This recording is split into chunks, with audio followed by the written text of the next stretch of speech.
61. Si Rosalie na nakatayo malapit sa kanila ay nagsalita, "Mr. Gerald, sumusobra ka na." Rosalie, nakasimangot si Gerald, wala siyang pakialam kay Mandy. Sa katunayan, walang binatbat para sa kanya ang pamilya Zimmer. Subalit, ibang usapan pagdating sa mga naiswel dahil isa rin silang kilalang pamilya sa provincial town. Dahil nagsalita si Rosalie, makakasama para sa kanya na hindi siya ponlakan. Ngunit si Gerald habang nag-iisip, at bigla niyang sinabi, "Hindi na ako magsasalita pa dahil nagsalita na si Miss Naiswell." Dapat alam ng ilang mga tao ang kanilang kinatatayuan.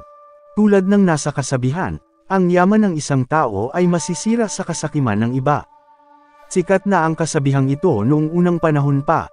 Hindi ba? Tinitigan ni Gerald si Harvey ng masama pagkatapos nito, pagkatapos ay tumalikod siya at umalis. Alam na niya na ang The Rocky Mountains, Landers Peak ay nasa kamay ni Harvey, ngunit hindi ba madali para sa kanya na bawiin ito? Nakasimangot si Harvey habang nagmumuni-muni, alam niya kung ano ang iniisip ni Gerald, ngunit hindi siya nag-alala na may gagawin si Gerald sa kanya sa Southlight. Subalit, ang problema ay si Mandy.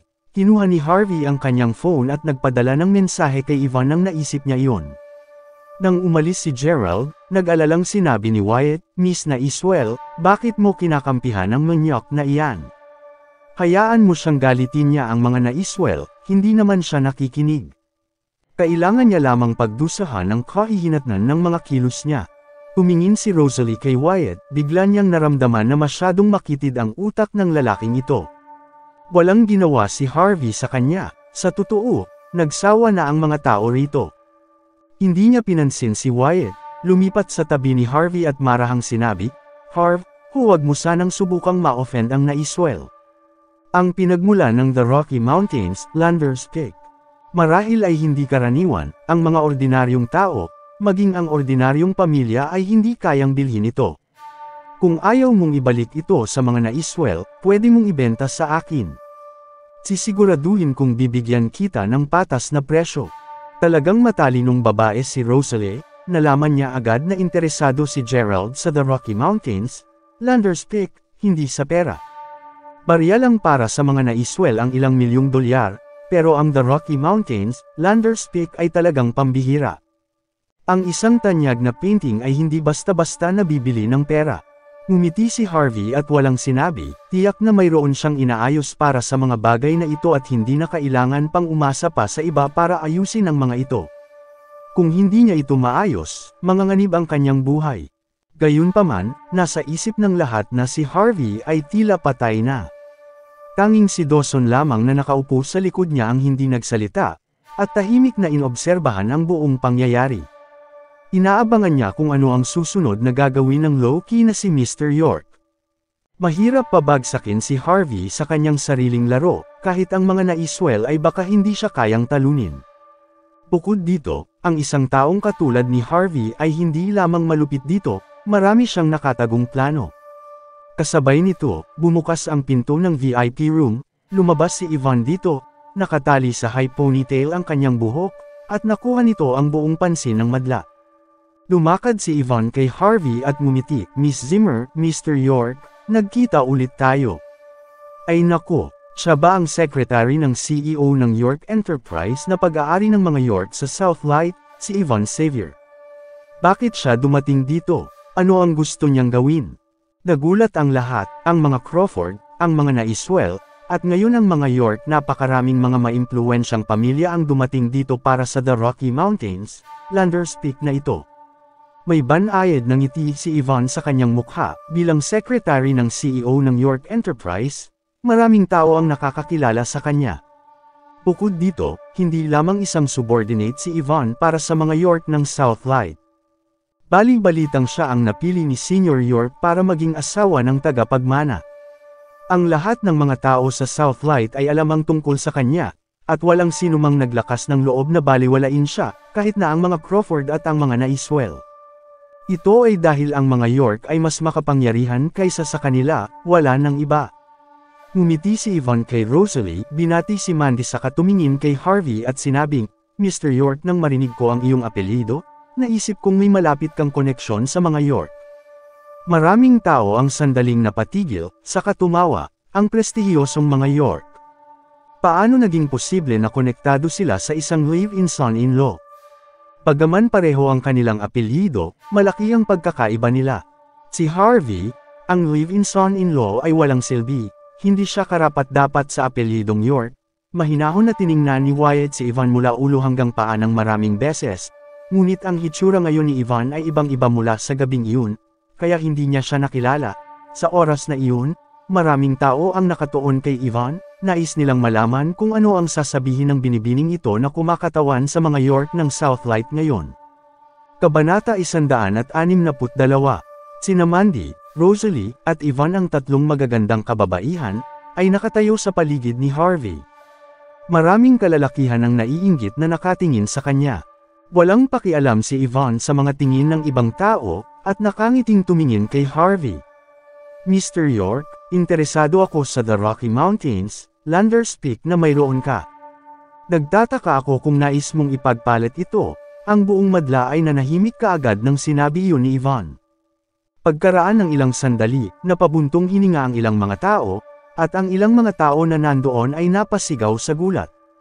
Kung ang pamilya Crawford ay isang mogul sa Southlight, ibig sabihin ng mga York ay isang mogul sa mga mogul. Dahil sinabi iyon ng isang babaeng kumakatawan sa mga York, kung ang live-in son-in-law na ito ay mangangahas tumanggi, baka hindi niya malalaman kung paano siya mamamatay mamaya. Maraming tao ang nakatingin kay Harvey, inaabangan kung ano ang kanyang gagawin. Sinabi ni Harvey na may interes, presyuhan mo ito Miss Xavier. Kahit magkano pa iyan, kaya namin iyan. Ang aming CEO ay interesado sa iyong painting. Maraming tao ang napanganganang banggitin ni Miss Yvonne ang salitang CEO. Ang bagong CEO ng York Enterprise ay misteryoso, low-key at napakadominanti. Medyo kinabahan si Mandy habang kasama si Yvonne, at hindi alam ang sasabihin. Sa kabaliktaran, si Cecilia ay labis na nakakasuklong. Ipinagmamalaki niya, ang aking future husband ay talagang napakadominanti, maging ang kanyang secretary ay napaka-bossy. Sobrang gusto ko siya. Si Harvey, na kalaunan ay kalmado, ay halos mabulunan nang marinig ang mga salitang iyon. Talagang nakakagulat, si Cecilia, paano niya nasasabi ang mga ganoong bagay? Hindi ba siya natatakot na baka sakalin siya ni Yvonne hanggang sa mamatay siya? Makahulugan ang pagtingin ni Dawson kay Harvey, marahil siya lamang ang naruroon na nakakaalam ng totoong pagkatao ni Harvey. Hindi niya maintindihan kung ano ang sinusubukang gawin ni Harvey sa sandaling iyon, ngunit alam niya kung gaano siya katalino. Hindi na siya makapaghintay na makipagkaibigan kay Harvey. Paano niya siya maibubunyag? Tila nag-isip ng ilang sandali si Harvey, pagkatapos ay dahan-dahan niyang sinabi, kalaunan ay binili ko ang The Rocky Mountains, Landers Peak sa auction. Gusto ko sanang itago ito, pero dahil interesado si CEO York dito, siguro papayag akong makipagpalitan. Ha, ngumisi si Wyatt. Harvey, kung natatakot ka, sabihin mo lang. Hindi mo kailangang gumawa ng dahilan pa, malamig na sinabi ni Jake. Harvey, natatakot ka ba sa sinabi ni Mr. Crawford? Hindi ba nagtatapang-tapangan ka kanina, bakit gusto mong ibenta ang The Rocky Mountains, Landers Peak ngayon? Wala kang kakayahan, ngunit mapagmataas ka pa hindi ba? Kung ako sa iyo, maghahanap na lang ako ng butas at magtatago roon. Anong kalokohan ang sinasabi mo? Sa palagay mo ba hindi alam ng lahat na natatakot ka? Sinadya ni Jake na itaas ang kanyang boses nang nagsalita siya, at maraming tao sa paligid niya ang tumawa. Hindi siya pinansin ni Harvey. Sa halip, lumingon siya kay Mandy na nasa tabi niya at sinabing, mahal, hindi ba gusto mo ang forever mine na iyon? Oo, walang malay na tumungo si Mandy. Marahang ngumiti si Harvey. Kung ganun, tulad ng sinabi ko, ibibigay ko iyon sa iyo. Matapos kausapin si Mandy, tumingin si Harvey kay Yvonne at sinabi, ayoko ng pera. Kung interesado ka, pwede kong ipagpalit ang The Rocky Mountains, Landers Peak sa forever mine na binili mo. Nagpanggap si Yvonne na medyo nahihirapan siyang pag-isipan ito bago dahan-daw ang sinabi, sige deal. Ano, hindi makapaniwala ang lahat na nadoon, bagaman, isang kilalang painting ang The Rocky Mountains, Landers Peak sa paningin ng lahat, hindi kwalipikado si Harvey na magmay-ari nito. Mayroon pa silang pagkakataon na makuha ito basta nasa kanyang mga kamay pa iyon. Nag-hire pa ang ilang mga tao na aagaw sa kanya nito sa sandaling matapos na auction. Gayunpaman, iba na ang sitwasyon ngayon, sinong maglalakas loob na agawin ang The Rocky Mountains, Landers Peak sa sandaling mapasakamay ito ni Yvonne. Bukod dito, kinuha ni Harvey ang Forever Mine bilang kapalit, kaya kahit na ang mga Crawford ay walang nagawa. Kung sa bagay, ibinigay ito sa kanya ng mga York, ang mga taong maglalakas loob na guluhin ang kasunduan ay para na ring binastos ang mga York. Walang sinuman sa Southlight ang naglakas loob na gawin ang ganoong bagay. Nagdilim ang ekspresyon ni Jake, hindi siya makapaniwala. Sinabi na niya kay Mandy na ibibigay niya sa kanya ang diamond ring na Forever Mine, ngunit hindi niya kayang bayaran ito. Ngayon, ang walang kwentang bastardong si Harvey ay napakaswerte na nagawa niyang bumili ng The Rocky Mountains, Landers Peak sa halagang $15 lamang, at ipagpalit pa ito para sa Forever Mine. Nakakaloko ang putang inang ito, pinagtatawanan ba siya ni Harvey ngayon? Parang susuka ng dugo si Jake ng mga sandaling iyon, paano? Bakit nagawang makuha ng live-in son-in-law na ito ang mga bagay na hindi niya makuha, bakit? Tungkol naman sa kanyang kakayahang mag-appraise ng mga kayamanan, maswerte lang siya, di ba? Kung talagang may kakayahan siya, matagal na siyang naging mayaman, magiging walang kwentang live-in son-in-law pa ba siya ng pamilya Zimmer? Kabanata 163. Medyo nagulat si Mandy, hindi niya inaasahan na hindi tatanggapin ni Harvey ang pera at sa halip ay ipinagpalit ito para sa Forever Mine. Kung gugustuhin niya, magandang presyo na ang $100 milyong. Ngunit, ang tanging siya lang ang naiisip ng lalaking ito sa ilalim ng ganitong sitwasyon, at gusto lang niya siyang mapasaya. Tiningnan ni Mandy si Harvey at kinagat ang kanyang labi habang iniisip ito.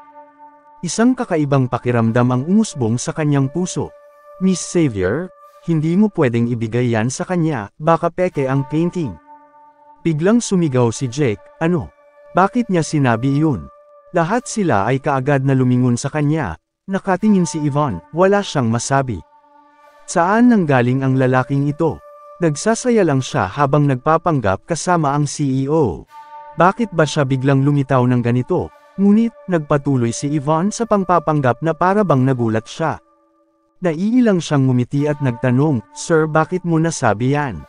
Seryosong nagsalita si Jake, Miss Xavier, si Harvey ay isa lamang live-in son-in-law.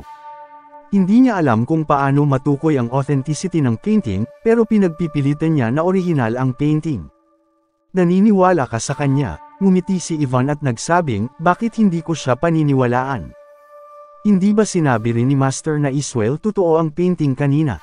Ganun na nga, pero tinukoy ito ni Master na Iswell mula sa isang mobile phone. Kahit alam ni Jake na mahina ang kanyang palusot, pinagkiskas niya pa rin ang kanyang ngipin at nagsabing, higit pa roon, alam ng lahat na ang totoong The Rocky Mountains, Landers Peak ay napakahalaga. Nagkakahalaga ito ng mas malaki sa $15 million. Dehado siya para ipagpalit ito sa diamond ring na Forever Mine, kaya bakit niya gagawin ang ganito? Malamig na nagsalita si Rosalie bago magsalita ang iba. Mr. Surrey, kilala ang lolo ko bilang ang Golden Mouth. Pinagdududahan mo ba ang mga salita niya ngayon? Hindi ko balak na gawin yan. Natatakot lang ako na baka niloloko ka lang niya, napakalohikal ng kanyang sinabi tungkol sa The Rocky Mountains, Landers Peak kaya duda ako na pineki niya ang painting. Miss Xavier, huwag kang makipagpalit sa kanya, kung hindi ay mahuhulog ka sa patibong niya. Mukhang sinsero si Jake pero ang katotohanan ay nagagalit siya. Hanggat hindi ito ipagpalit ni Yvonne kay Harvey, kaya niyang nakawin ang painting pagkatapos ng auction. Umaasa si Jake na ipapatay ng kung sino si Harvey. Kalmadong nagsalita si Harvey, Mr. Surrey, anong problema mo? Na-verify na ang painting kanina, pero bakit mo ito biglang sinasabi? Bakit hindi, ipaliwanag mo dapat kung bakit hindi mo ito binanta kay Miss na Iswell kanina, pero handa kang ibenta ito kay Miss Xavier. Ginawa mo yun dahil takot ka na baka mabuking ka ni Miss na Iswell. May punto ang dahilang ibinigay ni Jake na kahit si Rosalie na sa una ay nagalit at mukhang nagdududa na ngayon. Totoo nga, kung pag-iisipan niya itong mabuti, mukhang sinadyang ginabayan ni Harvey ang kanyang lolo ngayon lang. Baka matagal na niya itong pinagplanuhan, Hindi mapigilan ni Harvey ang umirap nang makita niya si Rosalie na nagdududang nakatingin sa kanya. Parehong akin ang mga bagay na ito, kaya bakit ba may pakialam kayo totoo ito o hindi? At saka totoo naman talaga ito, ngunit kailangang magpaliwanag ni Harvey nang makita niya ang nagdududang mukha ni Mandy. Jake, sinabi ko na ngayon lang, gusto ng asawa ko ang diamond ring na forever mine. Para sa kanya, kaya kong ipagpalit ito kay Miss Xavier kahit na mawalan pa ako ng pera. Lalo na at binili ko ito sa halagang $15, kaya hindi rin ito kawalan sa akin. Umiling lang si Harvey pagkatapos magsalita, naalala na ng lahat na sinabi niya iyon. May punto siya, $15 lang ang binayad ng lalaking ito para sa painting. Hindi niya kawalan kung ipagpapalit niya ito sa forever mine diamond ring. Napakaswerte ng lalaking ito, nakuha niya ang diamond ring na forever mine ng ganun-ganun lang. Nakahinga ng maluwag si Yvonne at ngumiti, Mr. York, may punto ang mga sinabi mo. Naniniwala ako sa iyo, dahil ayos na ang lahat, pwede na tayong magpalitan. Sige, binigay ni Harvey ang painting kay Yvonne at binigay ni Yvonne ang forever mine sa kanya. Mr. York, huwag kang mag-alala, ligtas ka sa amin. Ngumiti si Harvey at nagsabi, syempre. Malinaw ang ibig sabihin ng mga salita ni Yvonne, pinapahiwatig niya na kasama na si Harvey sa kanila kaya wala nang pwedeng manggulo sa kanya. Walang masabi ang lahat, si Harvey na siguro ang pinakamaswerteng tao sa mundo, kinuha ni Harvey ang forever mine at sinuot ito sa kaliwang palasengsingan ni Mandy. Sabay bumulong siya, Honey, sinabi ko sa iyo na ibibigay ko ang lahat ng gusto mo. Walang masabi si Mandy at hindi niya mapigil ang humanga rito, kinagat niya ang kanyang labi, namumula ang kanyang mukha pagkasabing, Harvey, salamat, umuwi ka ng maaga ngayong gabi.